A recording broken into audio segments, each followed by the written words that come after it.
Dahil wala tayong trabaho ngayon, nagluto tayo ng chicken ketchup.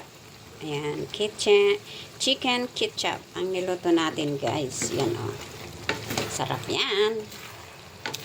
Ginawa ko, sinok ko muna yung chicken ng kalamansi, pamienta, asin. Ayan, isinok ko muna ng 30 minutes. Tapos, naggisa ako ng bawang, lason na wala tayong luya ngayon. Wala tayong luyas. Kaya, hindi natin nilagyan ng luya. Bawang at saka lason na lang. Ayan, o.